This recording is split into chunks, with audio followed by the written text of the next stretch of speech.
那我们今天要就是示范的甜点呢，是一个是焦糖苹果蛋糕。OK， 那我们先请凯恩来分享怎么做哈。那等一下我们先从就是炒焦糖苹果开始。那首先呢，我们就是先把瓦斯炉火打开，然后开火的时候呢，我们就是先开大火，让那个锅子有点热，热了之后呢，再把火转成中火。这时候我们把奶油下到锅子里面，是无盐奶油吗？对，我们今天用的是无盐奶油。OK， 一般来说我们在做甜点的时候，大部分都会尽量使用无盐的奶油，这样你在控制甜点的咸度啊，或是味道上会比较好做操控。好，那我们今天的这个灵魂呢，当然是苹果嘛，哈，人家做的那种甜点的那个，只要有苹果了，吃起来这个苹果的口感上面还会有点 QQ 的，可是我煮出来的苹果怎么散散的，然后有点粉粉的，对，我这样讲，糊糊啦，闽南语叫做糊糊啦。其实不同的品种的苹果，我们会使用在不同的甜点里面，像刚刚厨娘刚刚说那个比较粉的那个苹果啊，就可能比较适合拿来做果酱。因为它打成泥嘛，它这样就比较不会有那个问题。那如果你要做这种焦糖苹果的话，尽量要选择比较耐煮的苹果，比如说像是青苹果，或者是富士苹果也是可以。那因为青苹果它的那个酸度比较高，所以吃起来比较不腻口。对，所以通常我们还会尽量选用青苹果。那如果你真的，因为可是它有产季的问题，所以如果你的产季真的没有青苹果的话，你也可以买富士苹果，也没有关系。哦，所以跟品种有很大的关系，有很大的关系。对，因为有些苹果像我们在吃的时候，它就有点粉粉的、散散的，那种煮起来就一定是粉的。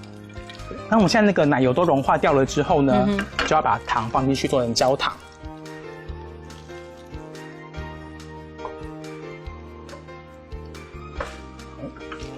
哦，所以这个时候我们会注意到呢，这个锅子里面的这个就是底下的这个瓦斯炉火其实是需要就是大概中火左右，不要非常非常小哎，火都不能开太大，因为那个焦糖一个不小心就会过焦，过焦就会苦掉了，所以味道就会不好。所以尽量要就是，如果大家是新手上路的话呢，尽量不要用大火去炒焦糖，就可能会控制不住。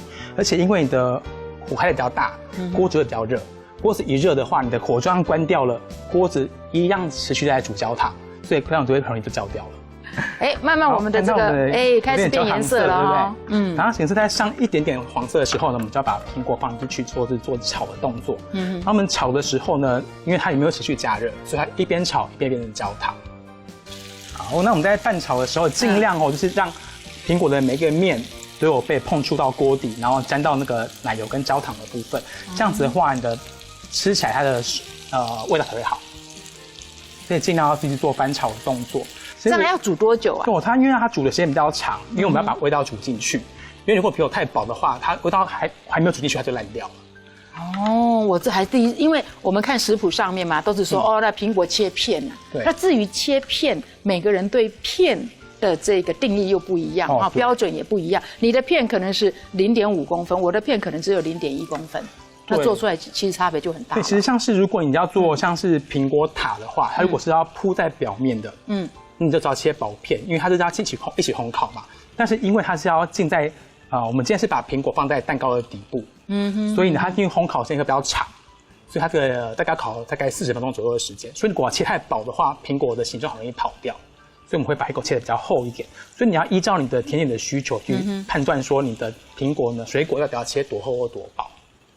好，大家看一下它那个苹果已经慢慢的开始上焦糖色了，然后表面就有点亮亮的感觉，这样子。然后这时候我们再慢慢的炖煮它，然后再炖煮多一点的时间。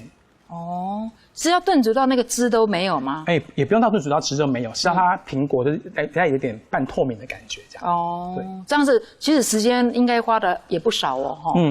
这个甜点最麻烦的部分就是炒这个焦糖苹果。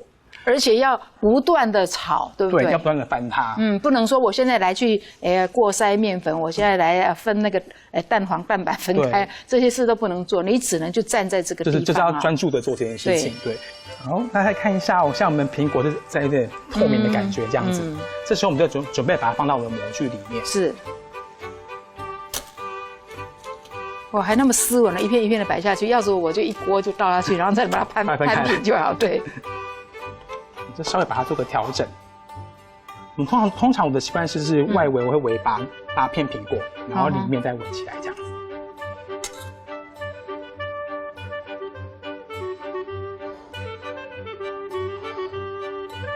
还有一点距离啊，就真的像花瓣一样。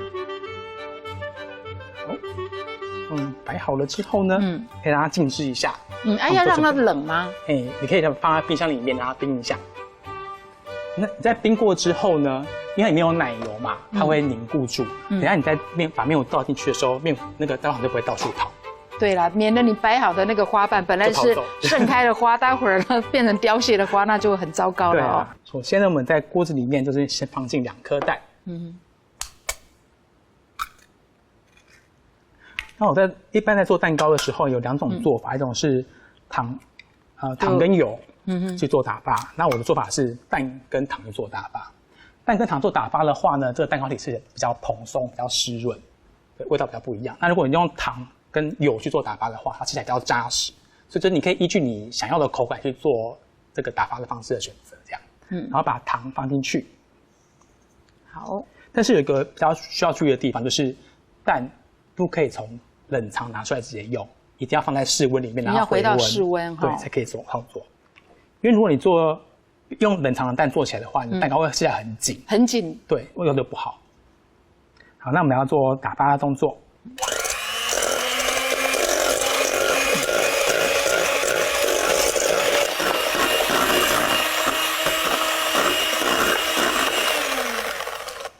好，那可以看一下，它自己变得很蓬松了，可以提起来之后画一个疤，你可以完整的看到一个疤，这样的蓬松就可以了。如果你还没有画完疤它就沉下去的话，这个蛋糕面糊就是还不够发。但是如果你画完疤之后，蛋糕还没有沉下去的话，它就过发了。那这个全蛋打发如果过发的话，蛋糕就会很干。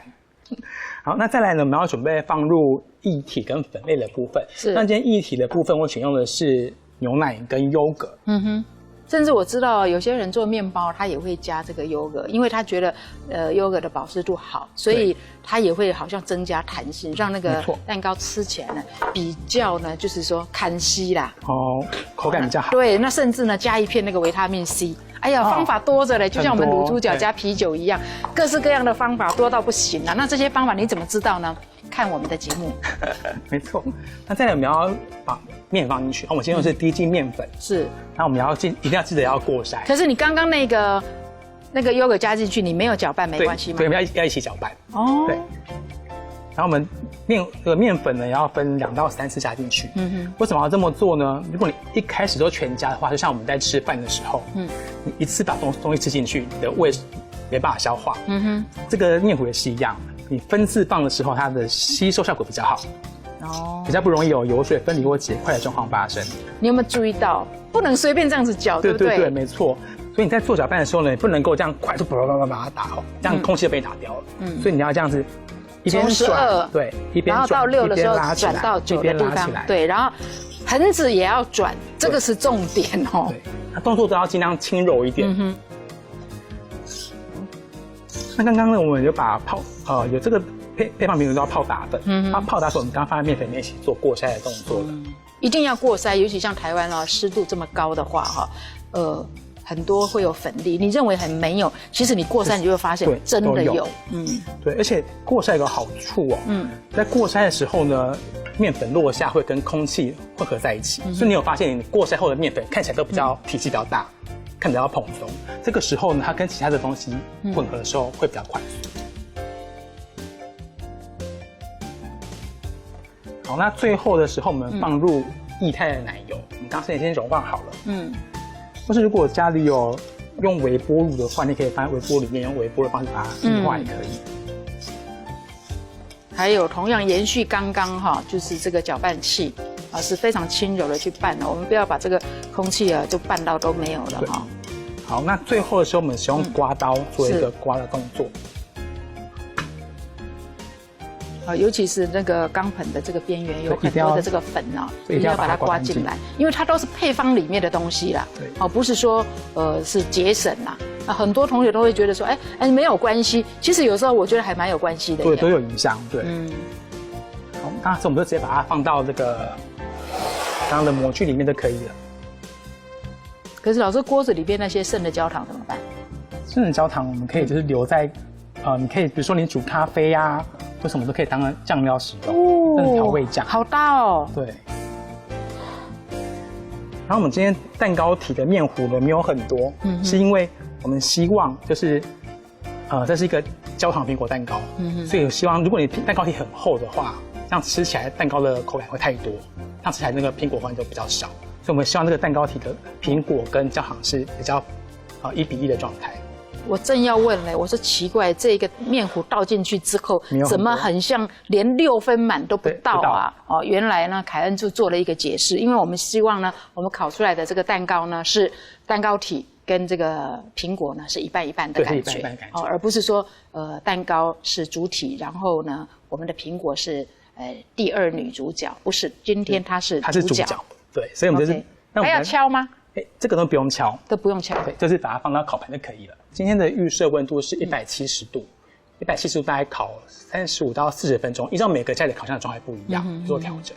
看一下我们的苹果最后发展成什么样子。哇，好立体哦！对，所以我们在排苹果的时候，一定要像老师这样子，就排得漂漂亮亮。对，然后中间一定要有那个空格，不然它会这样子挤在一起，挤在一堆哈，就是让它这个距离就是美感，人跟人之间也是一样，不要靠太近啊，保持距离以测安全。好。